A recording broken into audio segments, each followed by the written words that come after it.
흰 새 마포를 정결하게 하라. 말씀은 계시록 19장 7절에서 9절입니다. 성도들이 휴거되어서 셋째 하늘에서 주님과의 혼인식 때 신부인 성도는 무슨 옷을 입고 예수 그리스도 앞에 설 것인가? 정결하고 흰 새 마포를 입게 될 것입니다. 성경은 그 새 마포를 성도들의 의라고 말씀하셨는데, 이것은 성도가 은혜의 복음을 믿고 구원받을 때 하나님의 의가 덧입혀지는 것입니다. 바로 이것이 구원받은 성도가 어린 양과 혼인식 때 입게 될 옷이라는 것입니다. 혼인식이 끝나면 그 희고 정결한 새 마포를 입고 주님과 지상 재림을 하게 되는 것입니다. 계시록 19장 14절에서는 또 하늘에 있는 군대들이 희고 정결한 새 마포를 입고 흰 말을 타고 그를 따르더라고 하십니다. 바로 이 하늘의 군대가 예수 그리스도의 보혈로 구원받은 그리스도인들인 것입니다. 따라서 우리가 입게 될 새 마포는 웨딩드레스처럼 한 번 입고 벗어놓는 것이 아니라 혼인식을 치른 후에도 영원히 입고 있어야 할 옷인 것입니다. 성도가 이 영원한 옷을 잘 보관하고 관리하고 아주 멋있는 옷으로 만들어야 합니다. 정결하고 흰 새 마포는 깨끗함과 멋있게 하는 것은 지상에 있을 때 어떻게 주님을 섬겼는지를 증명할 것입니다. 자, 흰 새 마포를 정결하게 하라. 1번, 어린 양의 혼인식이 다가왔다. 사람이 세상을 살면서 좋은 날이라고 생각한다면 그래도 혼인을 하고 혼인식을 할 때가 가장 즐거울 때가 아닌가 생각합니다.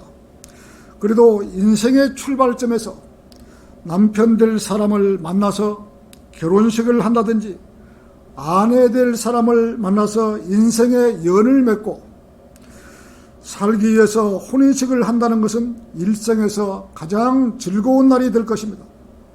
이렇게 사람들은 혼인식 날을 즐거워하고 또 아는 친지와 친척들을 불러서 잔치도 하고 성대한 예식도 치르는 것이며 즐겁게 보내는 것이 혼인 잔치인 것입니다. 이렇듯 우리는 하나님의 말씀으로 구원을 받고 난 이후에 하나님께서 구원받은 성도를 신부로 맞아주신다는 것을 알았고, 하나님께서는 구원받은 성도들을 대우해 주셔서 영원 무궁토록 함께 새 예루살렘에서 살 수 있도록 배려를 해 주신 것입니다. 구약 성도들은 다 율법 시대 때 구원받은 성도들이기에 힘들게 살고 힘들게 구원을 받았지만, 신약 성도들은 힘도 들이지 않고 아주 쉽게 구원받는 역사를 이루어 주신 것입니다. 하나님께서 이루어 놓은 사실을 믿기만 하면 누구나 다 구원해 주십니다. 아무리 많은 죄를 지었더라도, 아무리 많은 선행을 베풀었다고 해도 하나님의 은혜의 복음을 믿고 마음으로 영접했다면 신부의 대열에서 설 수 있도록 해주신 것입니다.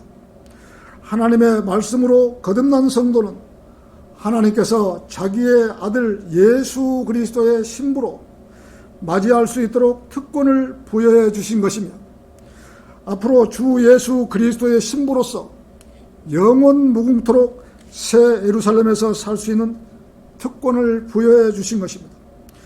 구원받기 전에는 주님을 위해서 아무것도 한 것이 없고 또 오직 죄인이었는데 그리스도의 보혈을 믿었을 뿐이었는데 자녀 삼아주시고 신부로 맞아주셔서 주님과 함께 셋째 하늘 천상에서 혼인식을 가질 수 있도록 은혜를 베풀어 주신 것입니다. 어떤 행위로 구원받는 것이 아니고 오직 믿음으로만 구원받을 수 있는 조건을 만들어 놓은 것입니다. 우리는 그 조건에 따라 예수 그리스도를 믿기만 했는데 수많은 은혜를 우리에게 베풀어 주신 것입니다. 그러나 구원받은 성도가 셋째 하늘에 가서 점이나 주름진 것이 있다면 주님 앞에서 정결하게 될 수 있도록 잘못된 것은 주님께서 불로 태워서 정결한 작업을 하는 것입니다. 고린도후서 5장 10절에서는 이는 우리 모두가 반드시 그리스도의 심판석 앞에 나아가서 선이든지 악이든지 각자 자기가 행한 것에 따라 자기 몸으로 행한 것을 받을 것이기 때문이라고 이렇듯이 그리스도인의 심판석에 누구나 한 분은 서서 잘못된 부분을 제거하는 그러한 심판이 있는 것입니다. 로마서 14장 10절에서는 그런데 너는 어찌하여 네 형제를 판단하느냐? 어찌하여 네 형제를 업신여기느냐? 우리가 모두 그리스도의 심판석 앞에 서리라. 이는 기록된 바 주가 말하노라. 내가 살아있으니 모든 무릎이 내게 꿇을 것이요 모든 혀가 하나님께 자백하리라고 하였습니다.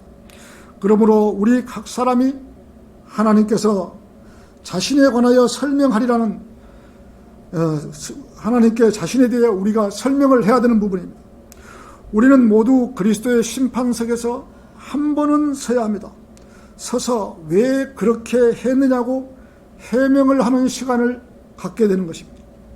잘못됐다면 잘못된 부분을 제거해 주시는 것이죠. 하나님 앞에 자신을 설명을 해야 합니다.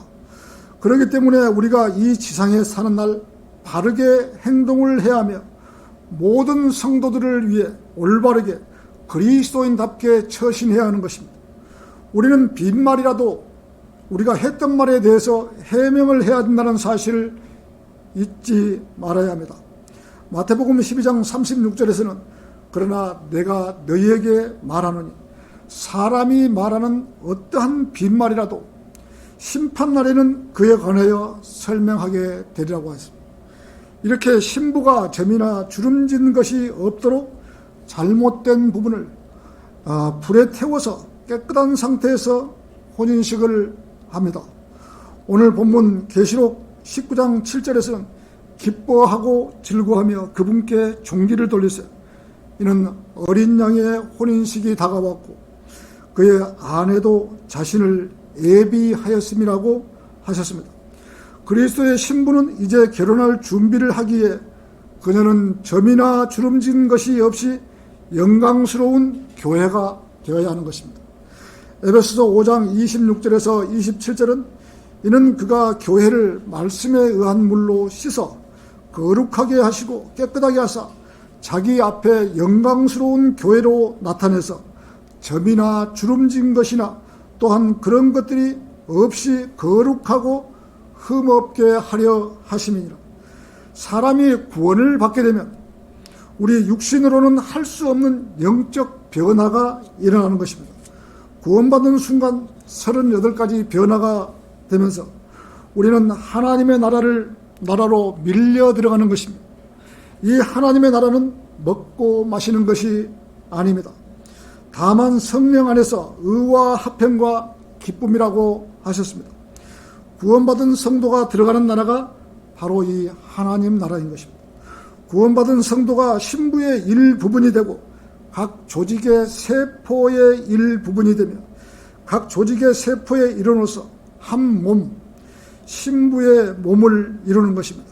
지금 이 시대에 구원받은 성도는 누구를 막론하고 거듭났다면 주 예수 그리스도의 신부가 되는 것입니다. 정말 신비 중에도 이러한 신비는 없는 것입니다. 각 시대별로 구원받은 방법이 다르지만 다른 시대 때에는 구원받는 방법이 어려워서 구원을 잘 받지를 못하는 것입니다. 그러나 이 교회 시대에는 하나님께서 가장 쉽게 누구나 예수 그리스도의 보혈의 공로만 믿기만 하면 예수 그리스도의 신부가 될 자격을 준 것입니다. 그리고 이 신부와 영원 무궁토록 함께 동거동락하시겠다고 하신 것입니다.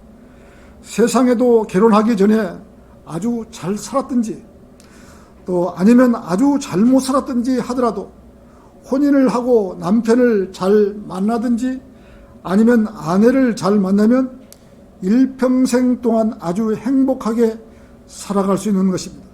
그렇지 못하고 서로가 잘못 만나면 고생하고 살아가는 것이 우리의 인생인 것입니다. 그런데 우리는 인간인 사람으로서 하나님과 혼인식을 할 수 있는 조건을 만들어 놓으신 것입니다. 그것도 아주 가장 좋은 것으로 마련해 주신 것입니다. 어떻게 해서 사람이 하나님과 혼인을 할 수 있겠어요?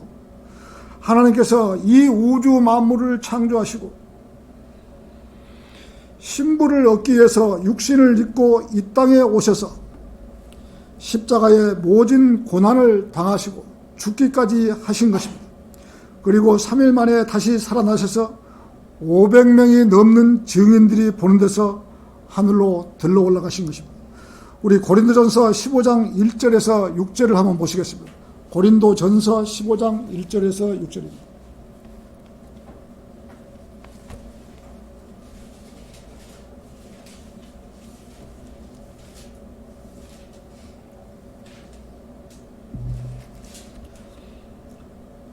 (15장) 1절입니다. 1절에서 6절입니다. 형제들아, 내가 너희에게 전하노니 너희에게 전한 복음을 이제 너희로 알게 하노니 이는 너희가 받았고 그 안에 선 것이라. 만일 너희가 내가 전한 복음을 굳게 잡고 헛되이 믿지 아니하였다면 복음을 통하여 너희도 구원받은 것이라.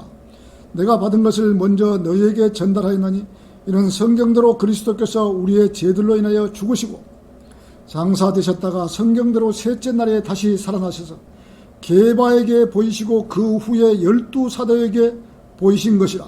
그 후에는 500명이 넘는 형제들에게 일시에 보이셨는데 그들 중 대부분은 지금도 살아있으나 더러는 잠들었느니라.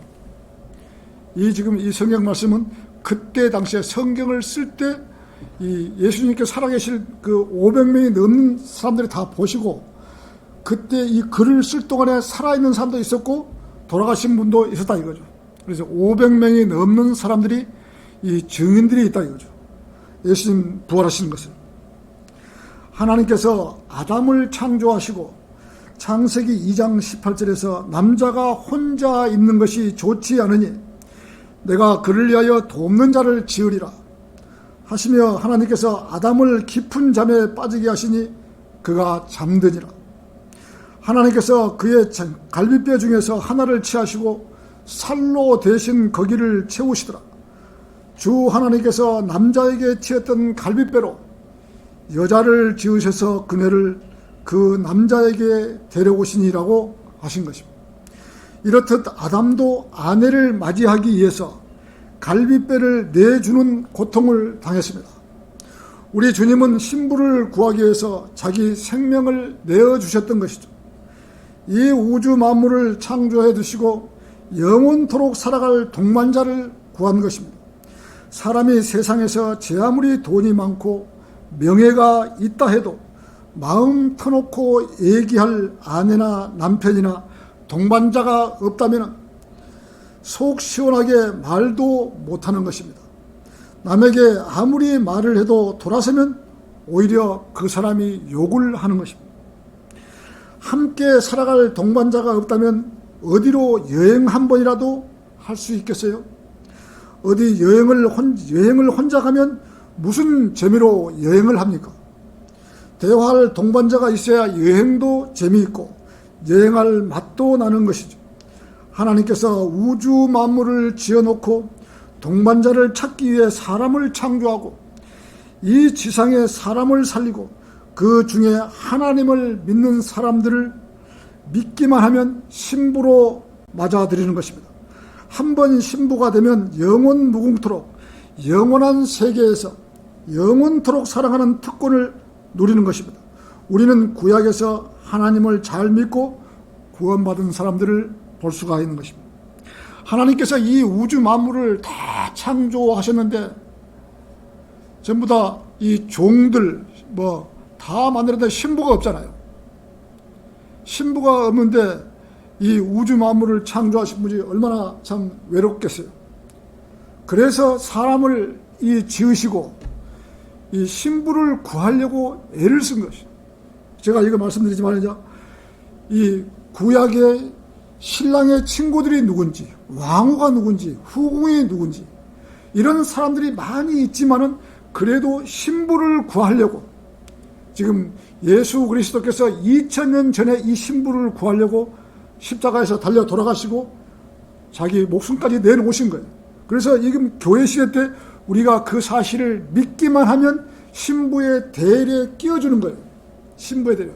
그래서 이 신부가 몇 억명이 되더라도 한 신부가 되는 거예요. 한 신부. 한 신부를 우리가 한 지체, 우리는 한 지체로, 어떤 사람은 뭐 하체가 될 수 있고 하체에 들어갈 수도 있고, 어떤 사람은 팔로 들어갈 수도 있고, 지체가 다 한 신부의 몸을 이루는 거예요. 이 성도, 구원받은 성도들이. 그래서 신부가 되는 거예요. 자, 흰 새 마포를 정결하게 해라. 두 번째, 신랑의 친구들과 후궁들. 자, 솔로몬서 6장 8절을 한번 보시겠습니다. 8절 9절 솔로몬서.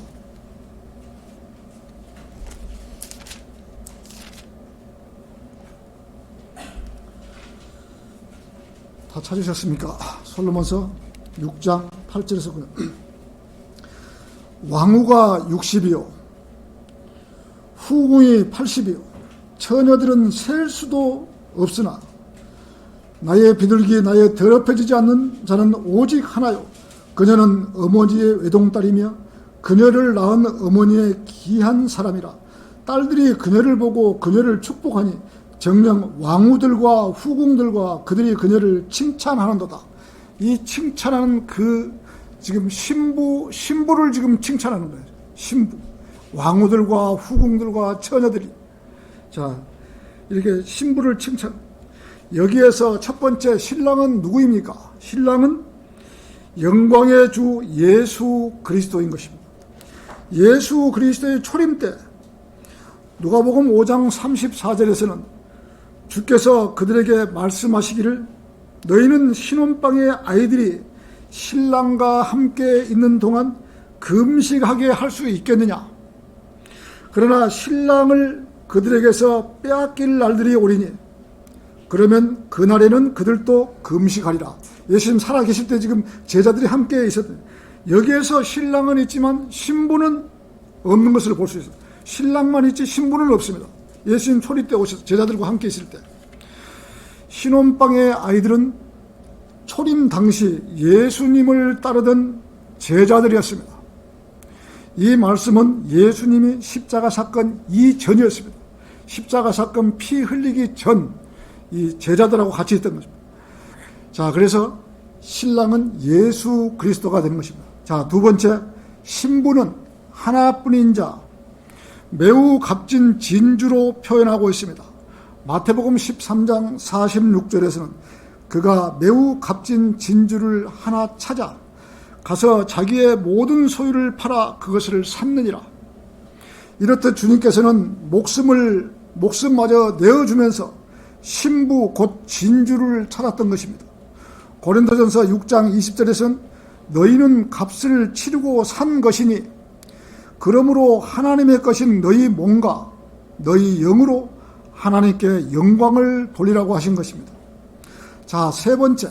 그래서 두 번째는 신부는 지금 우리 교회 시대 때 성도를 말하는 것이고, 세 번째, 율법 시대 동안에 구원받은 구약 시대 이방인들.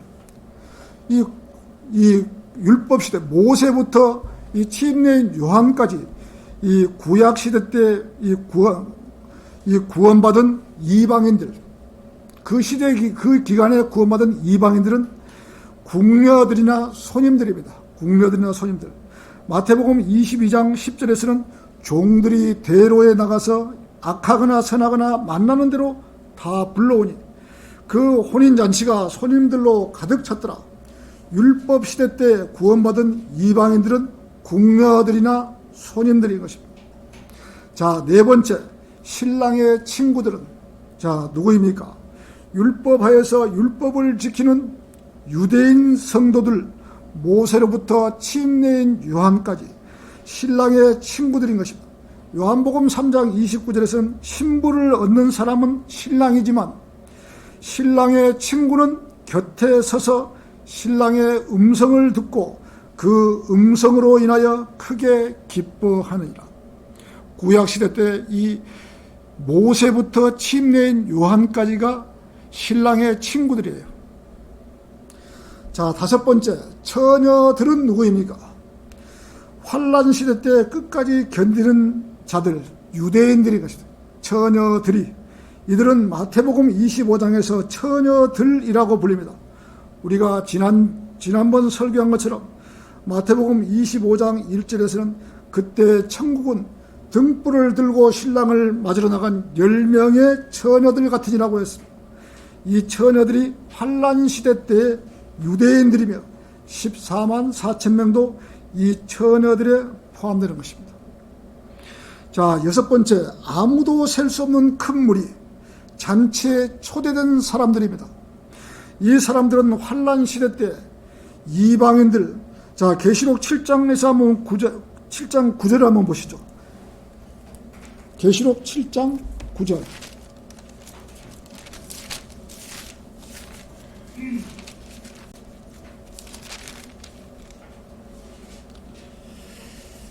(7장 9절에서 10절입니다) 자, 찾으신 줄 알고 받들어 읽겠습니다. 이 일 후에 내가 보니 보라, 모든 민족들이 족속들과 백성들과 언어들에서 온 아무도 셀 수 없는 큰 무리가 흰 옷을 입고 그들의 손에는 종려나무 가지를 들고 보좌 앞과 어린 양 앞에 서서 큰 음성으로 소리질러 말하기를 구원의 보좌에 앉으신 우리 하나님과 어린 양이 있도다. 자, 이 사람들은 대환란 시대에서 나온 이방인 환란 성도들입니다. 이방인 환란 성도. 자, 일곱 번째, 율법 이전의 구약 성도들이 왕후입니다. 왕후.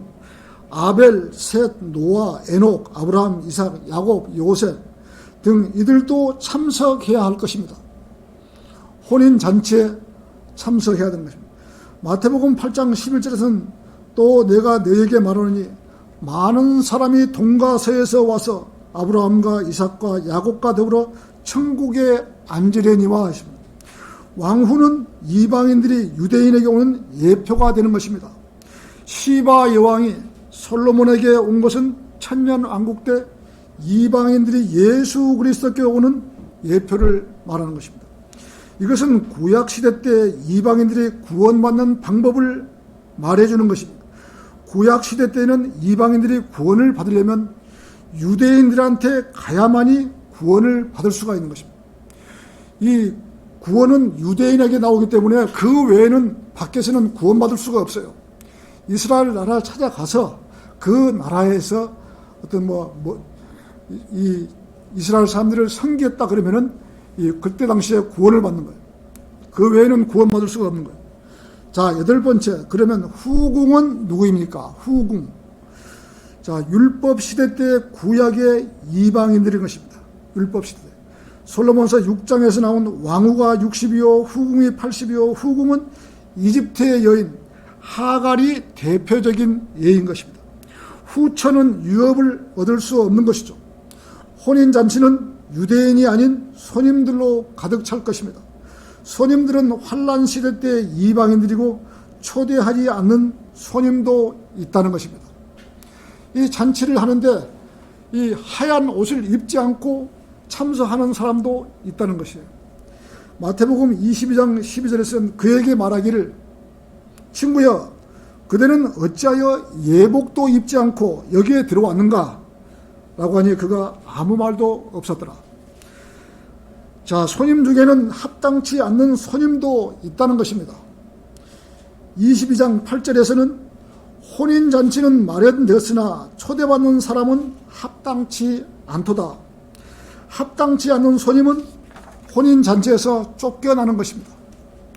신부와 신랑은 혼인식을 치르고 천년왕국에서 천년 동안 신혼여행을 하면서 미로를 즐기는 것입니다. 자, 흰 세마포를 정결하게 하라. 세 번째, 어린 양의 아내. 우리는 하나님의 말씀으로 구원을 받고 하나님께서 구원받은 성도는 지옥에는 보내지 않는가 보다 정도로 알고 복음에 순종하고 영접했지만 성경을 공부하고 또 성경 말씀을 알면 알수록 더 많은 복을 주시고 또 하나님과 함께 새 예루살렘에서 영원토록 살아간다고 기록해 두었지만 구원받은 성도들은 이 사실을 잘 알지 못하고 설명해 주어도 자기들 마음에 와 닿지 않는 것이죠. 수많은 복들을 주시겠다고 하나님께서 성경에 약속을 해 두셨는데도 설마 그렇게 해 주려고 하는 그런 마음이 성도들 마음에 깔려 있는 것입니다. 이 우주 만물을 창조하신 위대하신 하나님께서 벌레만도 못한 인간들에게 약속을 해주신 것입니다. 구원만 받기만 하면 영원 무궁토록 새 예루살렘에서 살게 해주시고 영원히 죽지 않게 해주신다고 굳은 약속을 해주신 것입니다. 우리는 이 약속을 믿어야 하는 것입니다. 성경에 있는 그대로 믿어야 하며 하나님께서 구원받은 이후에 자기 몸으로 행동으로 주님을 위해 살았으면 하나님께서 그리스도의 심판석에서 상을 주시겠다고 약속을 하셨기에 우리는 이 지상 생애를 살면서 하나님을 위해서 하늘의 상을 쌓아두는 일을 많이 해야 하는 것입니다. 우리가 누누이 말씀하지만 다른 상은 몰라도 자랑의 멸류관만큼은 기필코 받아야 하는 것입니다. 우리가 육신으로 있는 동안 하나님의 명령을 따르는 것입니다. 이 기간이 오래 걸리지 않는 것입니다. 얼마 가지 않으면 이 상 쌓는 기간도 끝나버리는 것입니다. 할 수만 있다면 이 짧은 기간에 이 상만큼은 결단코 받을 수 있도록 우리는 노력해야 합니다. 우리가 일할 날은 그렇게 많이 남아있지 않습니다. 그래서 세상 돌아가는 것을 보면 마지막이 가까이 왔구나 라고 생각하지 않을 수가 없습니다. 7년 대환란이 시작하기 전에 계시록 4장에서 이리 올라오너라 라고 하면 그때부터는 우리는 상을 쌓는 것은 끝이 나버립니다. 이미 그때 되면 마감이 되어버리는 거죠. 이 기간까지입니다. 그래서 그 기간까지 잘했던 것을 그리스도의 심판석에서 우리 주님께서 불꽃 같은 눈으로 바라만 보아도 이 우리가 했던 부분이 금이나 은이나 보석이나 나무나 짚이나 그릇등이로 남는다면 불꽃 같은 눈으로 보실 때 다 불타고 없애버린 것이죠. 금이나 은이나 보석으로 남는다면 우리가 상을 받을 수 있는 것이죠. 우리는 휴거되는 그 순간이면 모든 것이 끝나버리는 것입니다.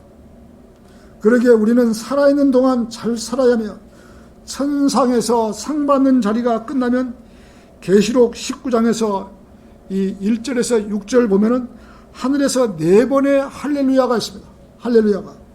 할렐루야라는 말씀은 너희는 주를 찬양하라는 뜻입니다. 4번의 이 할렐루야가 있은 다음에 혼인식에 들어가는 겁니다. 이 말은 천상의 언어이자 순수한 언어, 스파냐 3장 9절에서는 그때 내가 백성에게 순수한 언어를 돌려주리니 그들이 모두 주의 이름을 부르며 한 마음으로 그를 섬길 것이며 어린 양의 혼인식은 계시록 19장 7절에서 기뻐하고 그분께 종기를 돌렸어. 이런 어린 양의 혼인식이 다가왔고 그의 아내도 자신을 예비하였습니다. 이제 그녀에게 허락하사 정결하고 흰 세마포를 입게 하셨으니 세마포는 성도들의 의라고 하셨습니다. 우리는 셋째 하늘에서 혼인식을 마치고 피로연 만찬은 재림 때 이 땅에서 베풀어질 것입니다. 이것은 그리스도의 심판석이 환란 끝 무렵에 마치게 됨을 뜻합니다. 신약시대에 구원받은 성도들은 이제 결혼할 준비를 해야 합니다. 순결한 처녀로서 그분과 혼인식을 치르는 것입니다. 그리스도의 재림 바로 전에 하늘에서 치루어지는 것입니다. 새 마포는 성도들의 의라. 이것은 구원받은 성도들의 자신의 의인 것입니다. 성도들이 예수 그리스도의 보혈을 믿음으로써 그분의 의를 전가받은 구원을 값없는 선물로 받는 것입니다. 구원받은 성도가 구원받고 난 이후에는 각자가 자기 의를 쌓아야 하는 것입니다. 이 말은 그리스도인이 구원받은 후에 어떻게 살 것인지에 대해 신중함을 지적하는 것으로 성도의 의는 성도들이 혼인식에 입을 새 마포이기 때문입니다. 우리 신약 성도들은 구원받을 때 이미 새 마포를 한 벌씩 준비를 한 것입니다.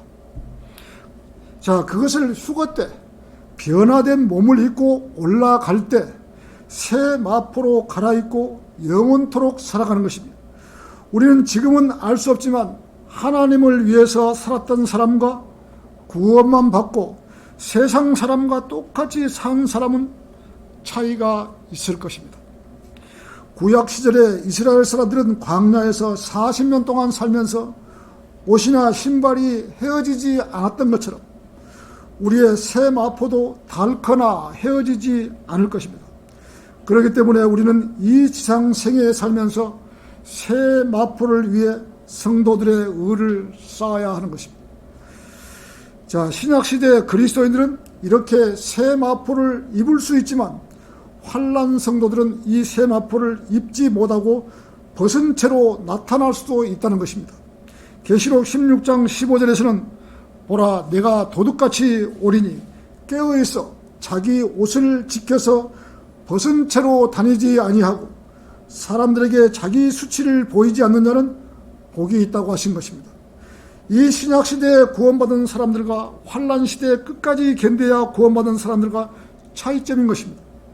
환난 성도들은 자기들이 자기의 옷을 지켜서 벗은 채로 다니지 아니하고 사람들에게 자기의 수치를 보이지 않는 자는 복이 있다고 하셨는데, 그러면 그렇지 못한 성도도 있다는 것입니다. 자기의 수치를 보이는 성도도 있다는 것입니다. 그래서 환난 성도는 마지막까지 깨어 있어야 하는 것입니다. 마태복음 24장 43절에서는 그러나 이것을 알라, 만일 그 집 주인이 도둑이 어느 시간에 올 것인지 알았더라면 그가 깨어 있어 자기의 집을 뚫는 것을 허락하지 아니하였으리라. 종이 예기치 아니한 날 그가 알지 못하는 시간에 그 종의 주인이 오리니, 종의 주인이 오리니, 이 성경 구절은 예수 그리스도의 재림인데 믿음과 행위가 관련되는 때이며 환난 마지막 때인 것입니다. 지금 교회 시대의 성도들이 휴거를 기다리고 있듯이 환난 시대 마지막 때에도 환난 성도의 휴거가 있는 것입니다. 휴거가 두 번의 휴거가 있는 것입니다. 이 환난 시대 성도들, 목배임을 받은 성도들이 제단 밑에 모여 있다가 한꺼번에 휴거되는 것입니다. 환난 성도들이 휴거되어서 신부인 교회와 함께, 신부들과 함께 이 지상의 재림을 하면서 아마겟돈 전쟁을 마무리하는 것입니다. 그렇기 때문에 지금 이 시대의 성도들이 휴거를 기다리고 있는 것처럼 환난 시대 때에도 환난 성도들의 휴거를 기다리고 있다는 성도가 많이 있는 것입니다. 환난 시대의 막바지에는 마태복음 24장 29절 30절에서는 그 날들이 환난 후에 즉시 해가 어두워지며 달이 그 빛을 내지 아니하며 별들이 하늘에서 떨어지고 또 하늘들의 권능들이 흔들릴 것이라. 그 후에 하늘에 있는 인자의 표적이 나타나느니 땅의 모든 지파들이 통곡할 것이며 또 그들은 인자가 권세와 큰 영광으로 하늘에 구름을 타고 오는 것을 보리라고 합니다.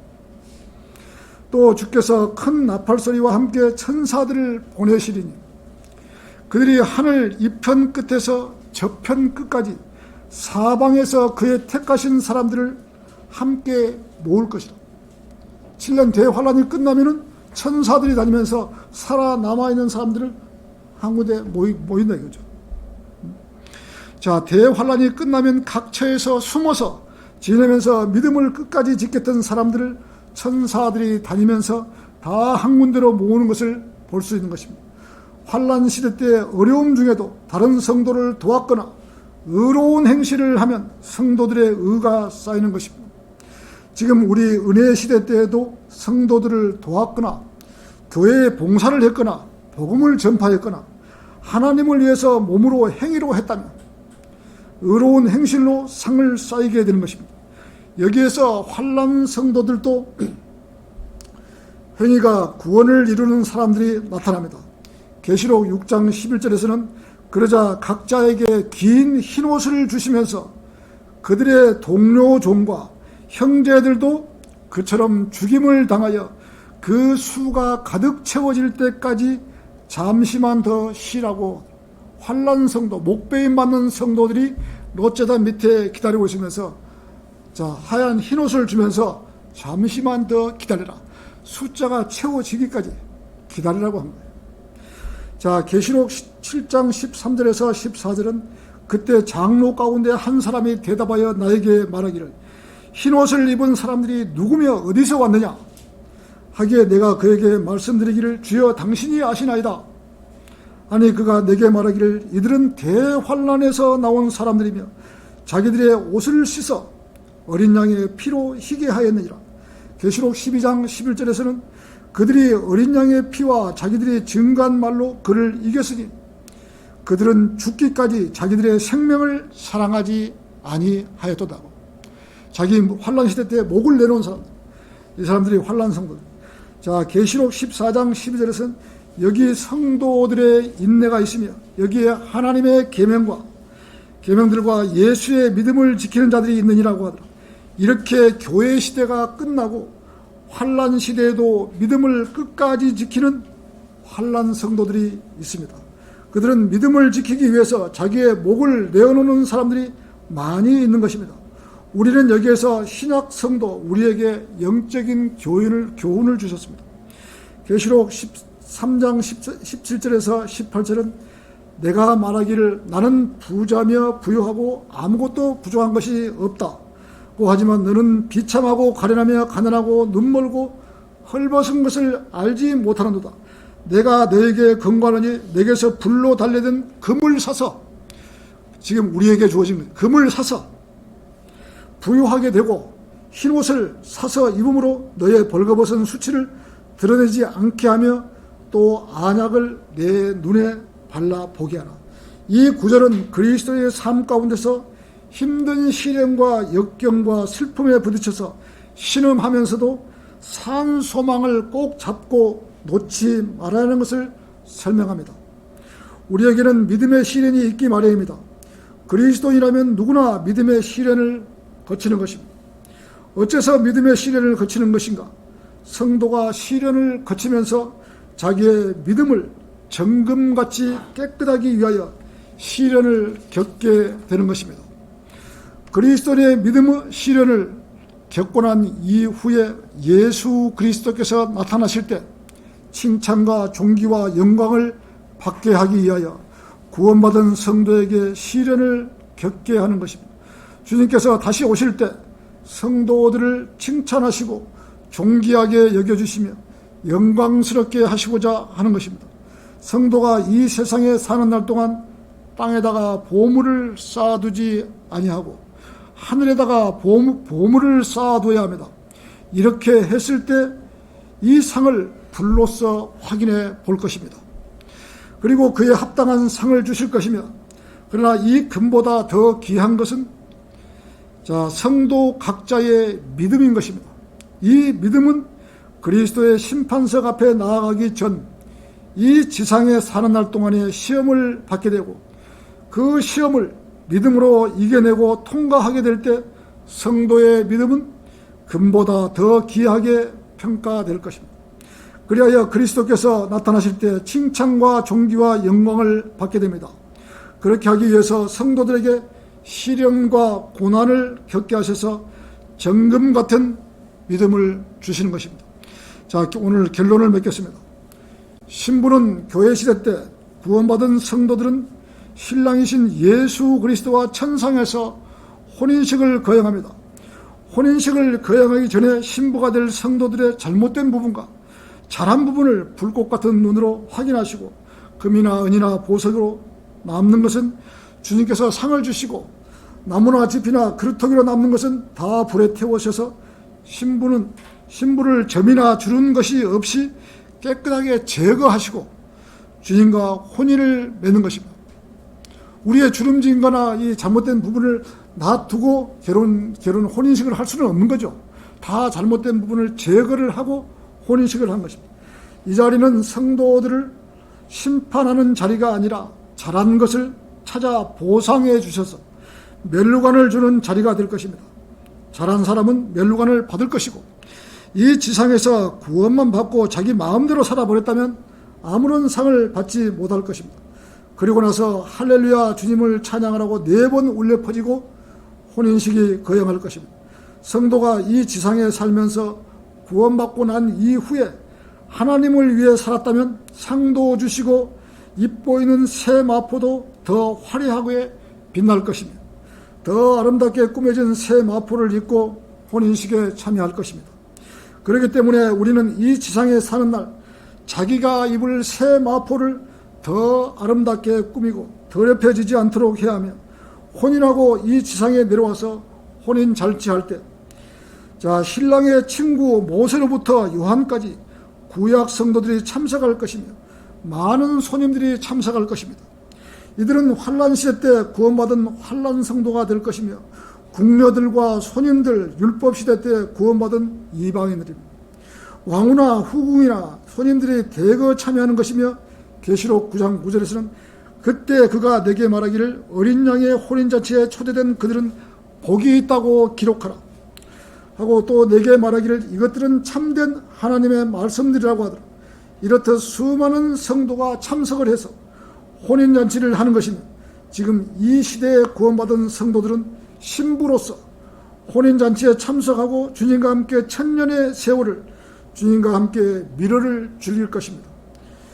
이렇게 확실하게 하나님께서 기록하신 말씀을 우리는 믿고 행동으로 실천하는 그리스도인이 되어야 하며 또한 정결한 새 마포를 준비하는 그러한 성도로 살아가시기 바랍니다. 마치겠습니다.